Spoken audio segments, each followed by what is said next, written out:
राजधानी रांची स्थित भाजपा प्रदेश कार्यालय में झारखंड के पूर्व मुख्यमंत्री और उड़ीसा के महामहिम रहे बीजेपी के वरिष्ठ नेता रघुवर दास के द्वारा संवाददाता सम्मेलन को संबोधित किया गया और इस संवाददाता सम्मेलन के माध्यम से पैसा कानून नहीं लागू किए जाने समुचित विभिन्न मुद्दों पर सत्ताधारी कांग्रेस और झारखंड मुक्ति मोर्चा को घेरा। भाजपा वरिष्ठ नेता ने समझाता हुआ कहा कि संबोधित करते हुए कहा कि राज्य में बालू की अवैध कालाबाजारी की सीबीआई जांच की मांग भारतीय जनता पार्टी करता है। वर्तमान राज्य सरकार बिरसा कानून को लागू करना ही नहीं चाहती। वह नहीं चाहती कि इस कानून में दिए गए विशेष प्रावधानों का लाभ यहां तक कि रूढ़िवादी आदिवासी परिवार को मिले। उन्होंने कहा कि राज्य में दलितों की स्थिति आदम जनजातीय से भी बदतर है। ऐसे में राज्य की सरकार नगर निकाय का चुनाव नहीं करवाकर उन्हें अपने अधिकारों से वंचित कर रही है। आगे सुनिए उन्होंने और क्या कुछ कहा। तो में जो बालू घाटों का अवैध व्यापार से राज्य का राजस्व करोड़ की रुपये की हानि हुई, उसकी सीबीआई से जांच हो, क्योंकि प्रत्येक वर्ष 2000-3000 करोड़ रुपए अगर इस सरकार के द्वारा नीलामी की जाती तो आप सोचिए 6 वर्ष के अंदर हजारों करोड़ रुपए की राजस्व की चोरी हुई। ये किसके जेब में गया? किस नेता कांग्रेस जेएमएम के जेब में? किस बिचौलिया, किस सिंडिकेट के तहत? और इसलिए सरकार पारदर्शी ढंग से, मैं मांग करता हूं कि इसकी सीबीआई से जांच हो।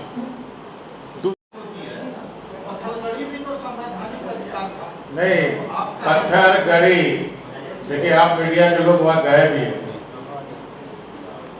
आदिवासियों का पत्थरगढ़ी पारंपरिक परंपरा है, रिवाज है। अगर जमीन का सीमांकन करना तब पत्थरगढ़ी होता है। कोई मृत्यु हो गया उसमें होता है, लेकिन जो आप बात कर रहे हैं उसमें संविधान का वो पत्थर में लिखा हुआ रहता। आप ही लोग टीवी में दिखाया गया समाचार, वहां संविधान विरोधी लिखा है। और वो भी पत्थरगढ़ी सिर्फ अफीम के खेती के, वहां दूसरे लोग कोई नहीं गया। जो खूंटी में पत्थरगढ़ी स्टार्ट हुआ था, और आपको याद होगा 3 लड़की का चर्च के बाहर स्कूल से किडनैप किया था उग्रवाद। 3 लड़की था और उसका उस चर्च स्कूल का टीचर था कोचांग में। फादर ने उनको छुड़ा लिया अपना टीचर, और बच्ची लोग बोला जाओ ना घुमा के ले आए। उसके साथ क्या घटना हुआ था, उसी में से 15 दिन के बाद, मैं रहस्य बता रहा हूँ, एक लड़की हमको फोन की, बोला सर आपसे मिलना है। तो हम बोले आ जाओ प्रोजेक्ट 10:30 बजे। बोला नहीं हम दिन में नहीं है। हम बोले आ जाओ 8 बजे। और हमने आते साथ ही गेट पे बोल दिया था एक लड़की आएगा, उससे अंदर बुलाया। उसने 8 बजे आई और बोला सर पत्थरगढ़ी समाप्त करना। मैंने कहा हाँ। बोले पत्थरगढ़ी क्या है? तो जो मैंने बताया ना, पत्थरगढ़ी हम लोग का रिवाज है, लेकिन ये पत्थरगढ़ी में उग्रवाद और विदेशी धर्म के संस्था के लोग मिलकर पत्थरगढ़ी करता, ताकि प्रशासन छोड़िए अगल बगल का गांव भी उधर नहीं। तो बोले क्या हो रहा? बोला अफीम का खेती। तो कुछ समय मैंने 27 विदेशी संस्था को देश के गृह मंत्री से चर्चा कर जो एनजीओ का पैसा आ रहा था उसको बंद कराया। तब ये लोग, उसने कहा, जो लड़की ने बताया कि सर ये लोग अवैध करता है, आधा पैसा विदेशी धर्म के संस्था को जाता है, आधा पैसा उग्रवाद को जाता है, और उग्रवाद को सुनाने का काम स्कूल में होता है। और आज तक देखे झारखंड में आप कोई भी विदेशी धर्म की संस्था को चलने वाला स्कूल को कभी बम से उड़ाया? जितनी भी क्षति हुई सरकारी सब।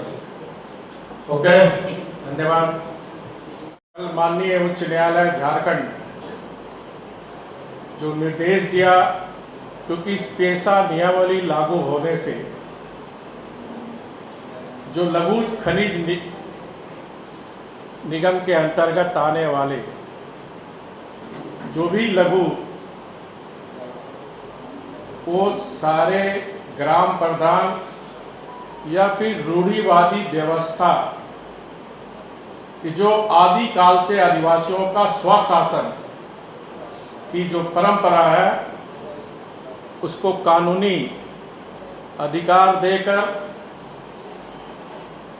उस लघु निगम के अंतर्गत पड़ने वाली, चाहे वो बालू घाट हो, चाहे महुआ हो, चाहे तेंदुपत्ता हो, या उस ग्राम के अंदर तालाब हो, मछली पालन हो,